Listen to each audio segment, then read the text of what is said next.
Ibababa pa ng pamunuan ng Philippine National Railways o PNR ang speed limit ng kanilang mga tren sa 40 km per hour. At sa matataong lugar naman ay mas babawasan o babagalan pa ang takbo ng tren upang maiwasan ang mga naitatalang aksidente. In the areas where there are informal settlers, we have imposed speed restrictions at on the average, ang speed doon ng PNR ngayon is just 40 kilometers per hour just to ensure the safety. Bukod pa sa speed restrictions, may mga plano rin ang PNR na maglagay ng warning signs sa railroad crossing. Ngayon, in the areas where there are a lot of informal settlers, mas mabagal ho tayo dyan. Kitang-kita naman ho natin kung gaano kabagal ang PNR ho. Kahit na pwede may kapasidad ho yung PNR na bumilis, may speed restriction ho tayo. Pangalawa ho, yung mga busina. Well, we are also speeding up the installation of so many things such as level crossings, lightings in street crossings. So marami ho tayong ginagawa ho na unti-unting ginagawa ho na safety precautions, safety measures. Tugon ito sa naitalang 3 aksidente na nasagasaan at nahagip ng tren ng PNR mula nang buksan ito sa Bicol.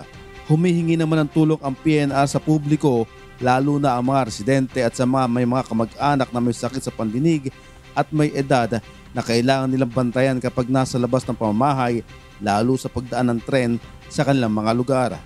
Samantala, naghigpit na rin ng seguridad ang 2 local government unit o LGU sa pagbabantay sa kapaligiran ng PNR sa Albay. Inatasan na rin ni Pulangi Mayor Adrian Salceda ang Municipal Disaster Risk Reduction Management Office o MDRRMO na makipag-ugnayan sa mga pulis at mamahagi ng information campaign materials sa mga residente malapit sa daanan ng tren.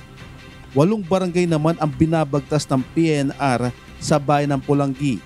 Ito ay ang Agos, Matacon, Santikon, Apad, Laningay, Sugkat, Magurang at Basud. Inutusan na rin ni Kamalig Mayor Carlos Erwin Baldo Jr. ang mga watchmen sa barangay na i-monitor at laging tiyaking walang mga tao sa railways sa mga schedule na pagdaan ng tren.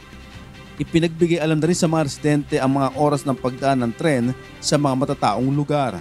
Tiniyak din ng Kamalig Local Government Unit na nakadeploy ang mga watchmen sa paligid ng mga barangay ng Tagaytay, Kumon, Taladong at Binitayan sa Kamalig, Albay.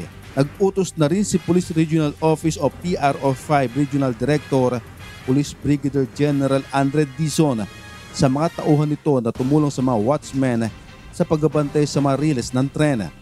Suwestyon din ng PRO5 na maglagay ng karagdagang early warning signs malapit sa mga riles at sa matataong lugar na dinaraanan ng PNR. Diyos ang aming sandigan, serbisyo publiko ang aming pinahahalagahan. Jerry Galicia, humahataw.